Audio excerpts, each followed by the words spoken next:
एक बार एक व्यक्ति गौतम बुद्ध के पास गया और बोला, बुद्ध, मैं अक्सर लोगों को यह कहते हुए सुनता हूँ कि हम जो सोचते हैं वही बन जाते हैं। इसलिए मैं आपसे जानना चाहता हूँ कि हमारा जीवन हमारे विचारों से कैसे जुड़ा है और हमारा विचार हमारे जीवन को किस हद तक प्रभावित करते हैं। बुद्ध ने कहा कि यह सत्य है कि मनुष्य जो सोचता है वही बन जाता है। कोई भी विचार जिसे हम लंबे समय तक अपने मन में रखते हैं और उसके बारे में बार बार सोचते रहते हैं, हम वैसे ही बन जाते हैं। लोग उन्हीं के साथ अपना निर्माण करते हैं जिसके बारे में वह लगातार बनता रहता है। व्यक्ति का चरित्र उसके विचारों से भी बनता है। यदि विचार अच्छे हैं तो चरित्र भी शुद्ध होगा और यदि विचार ही प्रदूषित है तो चरित्र भी बुरा होगा। अगर आप ध्यान से देखेंगे तो पाएंगे कि आपके जीवन का हर पहलू आपके किसी न किसी पहलू से जुड़ा है। आप आज जो भी है अपने विचारों की वजह से है। आपके विचार अच्छे या बुरे किसी न किसी तरह से आपके जीवन को अच्छा या बुरा बना रहे हैं। हम जैसा सोचते हैं वैसा ही हमारा चरित्र बन जाता है। जिस प्रकार स्वस्थ बीज के बिना कोई वृक्ष विकसित नहीं हो सकता, ठीक उसी प्रकार अच्छे विचारों और अच्छे चरित्र के बिना कोई भी मनुष्य सफल नहीं हो सकता। और यदि उसके विचार नकारात्मक है तो वह अपने जीवन को गलत दिशा में मोड़ देगा।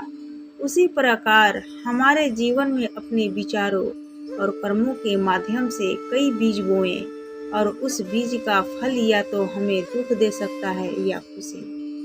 यदि हमने सकारात्मक विचारों के बीज बोए तो हमें सफलता और खुशी जरूर मिलेगी, लेकिन यदि बोए गए बीज नकारात्मक विचारों के हैं तो असफलता और दुख साथ साथ चलेंगे। जिन लोगों को आप सफल और महान मानते हैं वे यहाँ ऐसे ही नहीं पहुँच गए। उन्होंने अपने विचारों पर नियंत्रण रखकर अपना चरित्र ऐसा बनाया और इसी चरित्र के बल पर उन्होंने महानता की ऊंचाइयों को छुआ। तो मूल रूप से आपके अंदर जो विचार है, यदि आपके मन में दूसरों के प्रति क्रोध, ईर्ष्या, घृणा है तो आप बाहर भी वैसे ही होंगे। तो आपको बाहर भी वही मिलेगा। तुम्हें ऐसे लोग मिलेंगे जो तुम्हारे साथ वैसा ही करेंगे। यदि तुम्हारे पास प्रेम, शांति, करुणा है तो तुम वैसे ही बन जाओगे और आप बाहर भी वैसा ही पाएंगे। और जो ऐसा विचार रखता है उसे सम्मान और प्यार दोनों मिलता है। वस्तुतः मनुष्य अपने जीवन का निर्माता स्वयं है। वह इसे बना या बिगाड़ सकता है। मनुष्य अपने चरित्र का निर्माण अपने कार्यों और विचारों से करता है, अपना समुदाय बनाता है, अपनी किस्मत खुद बनाता है।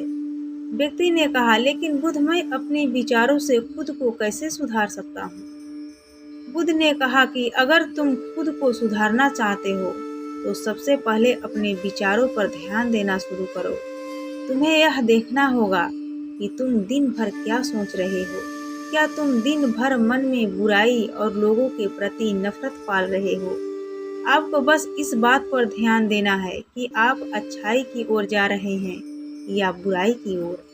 जब आप अच्छे से समझ जाएंगे कि आपके दिमाग में अच्छे विचार चलते हैं या बुरे, तभी आप अपने सोचने के तरीके में बड़ा सकारात्मक बदलाव कर पाएंगे। आपके अंदर कभी ना खत्म होने वाला खजाना है। आप नहीं जानते कि आप क्या कर सकते हैं। आप किस तरह की अद्भुत शक्तियाँ प्राप्त कर सकते हैं। आपने महान योद्धाओं और महान लोगों के बारे में तो सुना ही होगा। यदि आपको उनकी शक्तियों पर विश्वास नहीं है, आपको बस यह मानना होगा कि आग के बिना धुआं नहीं होता। जरूर उनमें कुछ तो बात होगी जिसकी वजह से उनके बारे में इतना कुछ लिखा और कहा गया है। तो वे कौन लोग थे जो दुनिया में महान योद्धा और आदर्श के रूप में पूजे जाते हैं? अगर हम थोड़ा और गहराई से सोचें तो ये वे लोग थे जिन्होंने अपने भीतर के अटूट खजाने को पहचाना। वे लोग अभ्यास करते रहे और सभी की भलाई करने वाले लोगों की मदद करके खुद को बेहतर बनाते रहे और वे दुनिया में महान और अमर हो गए। और अगर आप भी ऐसा ही करना चाहते हैं तो सबसे पहले आपको अपने विचारों पर ध्यान देना होगा। बुद्ध ने आगे कहा, एक मानव मन बगीचे से तुलना की जा सकती है। जैसे बगीचे को साफ और सुंदर रखना, समय समय पर उसमें उगने वाले खरपतवार को हटाना पड़ता है, रोज पानी देना पड़ता है, पौधे की देखभाल करनी पड़ती है। उसी तरह हमें अपने मन को भी सुंदर और सकारात्मक बनाए रखने के लिए उसका ख्याल रखना होगा। इसमें से लगातार नकारात्मक विचारों को हटाकर सकारात्मक विचारों को जगह देनी होगी। इसके लिए हमें डर, चिंता, नफरत और ईर्ष्या जैसी भावनाओं से खुद को दूर रखना होगा और इसके लिए आपको अपने अंदर चल रहे विचारों पर लगातार ध्यान देना होगा।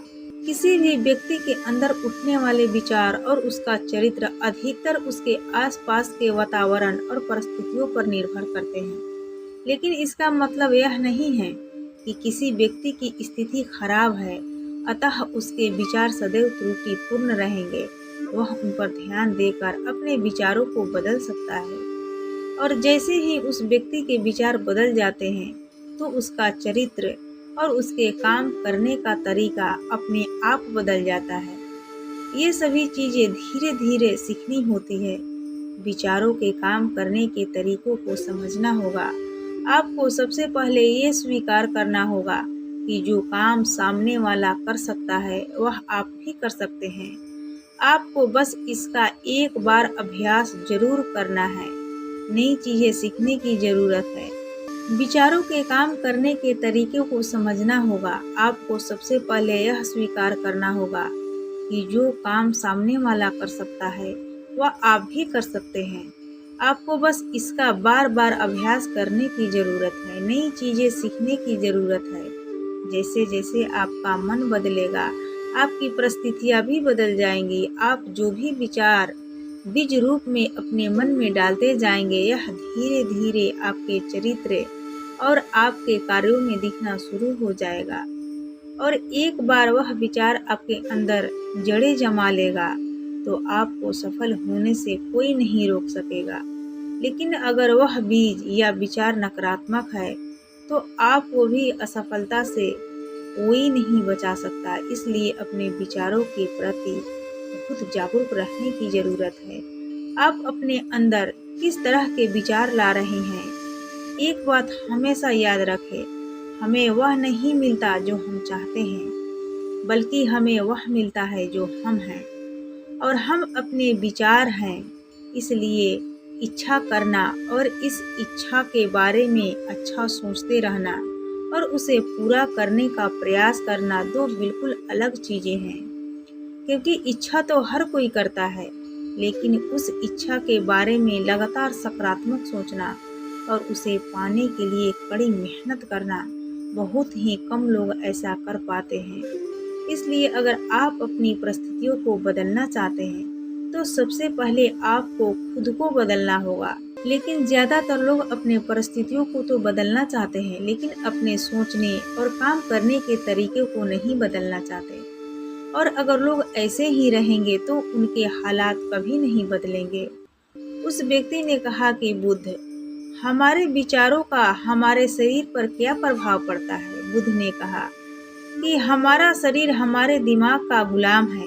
हम जो भी सोचते हैं उसका पहला प्रभाव हमारे शरीर पर ही पड़ता है।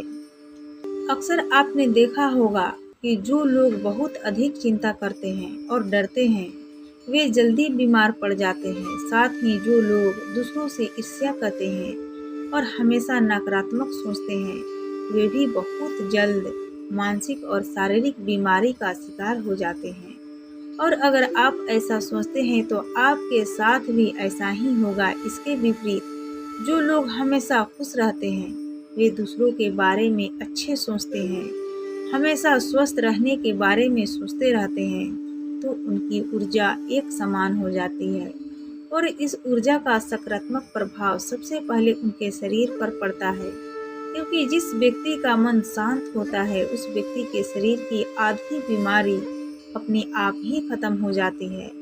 हम स्वस्थ रहेंगे या बीमार, यह हमारे आसपास के माहौल और परिस्थितियों के अलावा हमारी सोच पर भी निर्भर करता है।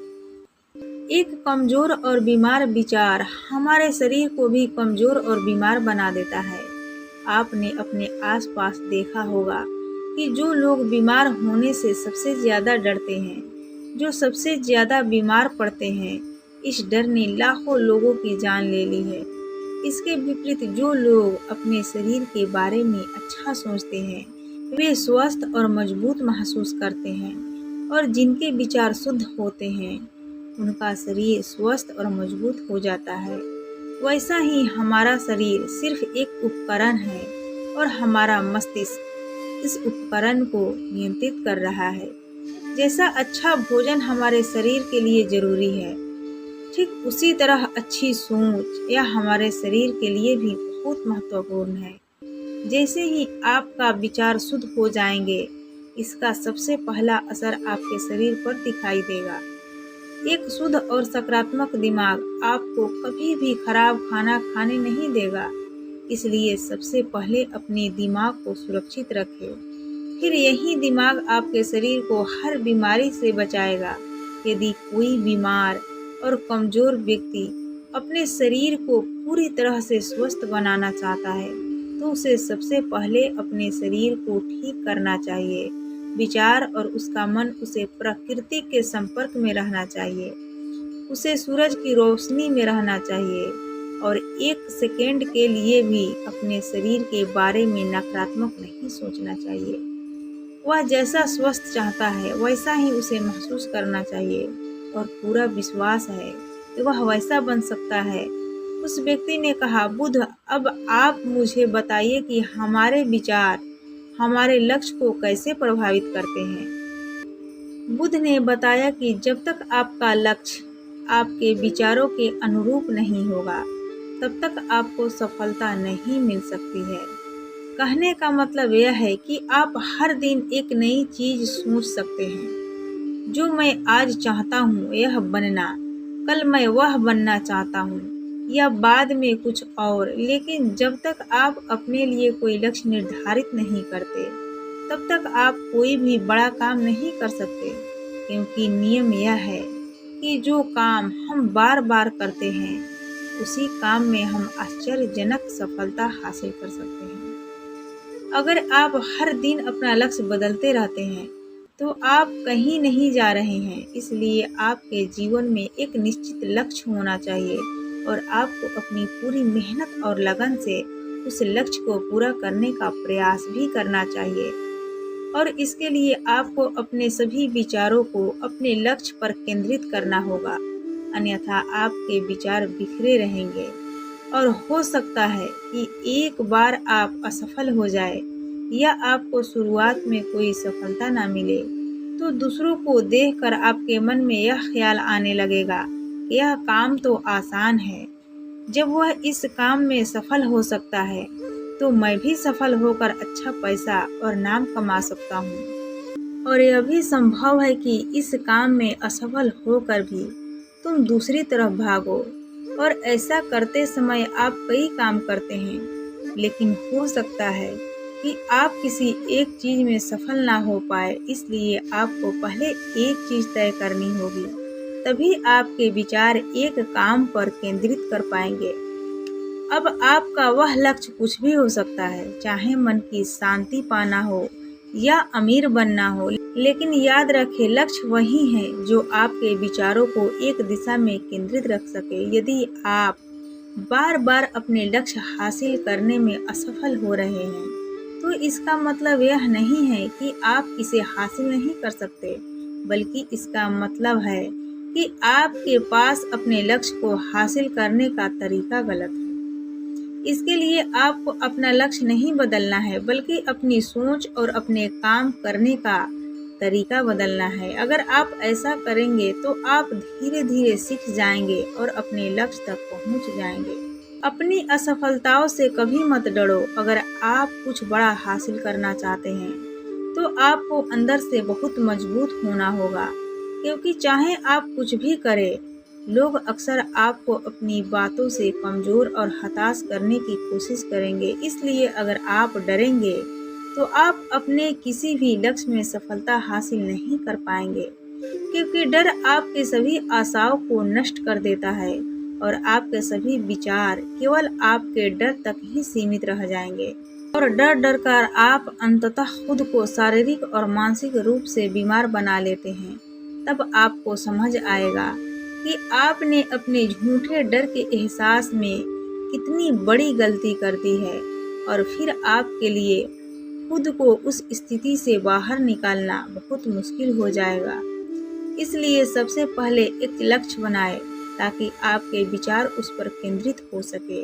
उसके बाद अगर आप बार बार असफल होते हैं तो भी घबराए नहीं, क्योंकि यह लक्ष्य हासिल करने के ही एक हिस्सा है और पूरा विश्वास रखें कि आप जरूर सफल होंगे और एक दिन तुम भी हो जाओगे। उस व्यक्ति ने कहा, बुद्ध, विचारों और मन की शांति के बीच क्या संबंध है? बुद्ध ने बताया कि मन की शांति एक ऐसा खजाना है जिसे दुनिया के 1% लोग भी हासिल नहीं कर सकते और जिसने ये खजाना हासिल कर लिया है वह दुनिया के सबसे भाग्यशाली व्यक्ति है।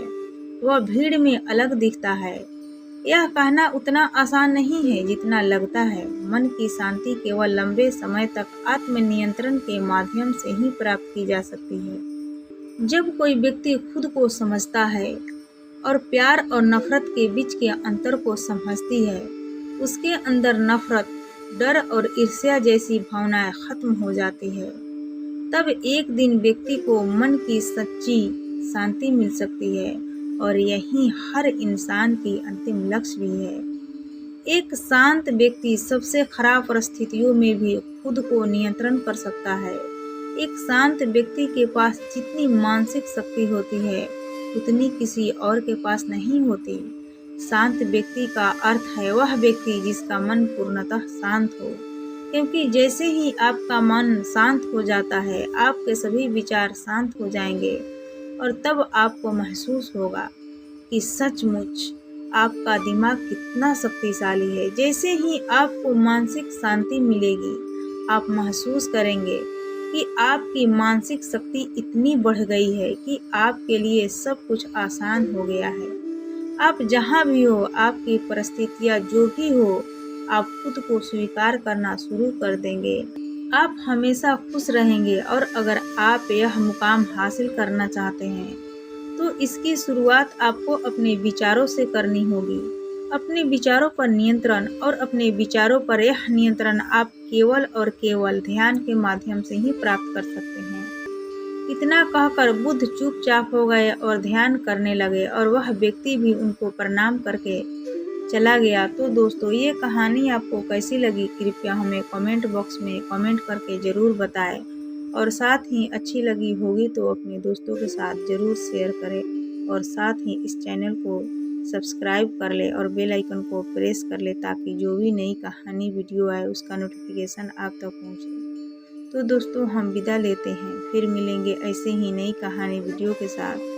तब तक के लिए आप अपना ध्यान रखिए, अपना ख्याल रखिए, खुश रहिए और खुशियाँ बांटते रहिए, क्योंकि खुशियाँ बांटने से ही बढ़ती है। जय हिंद, जय भारत।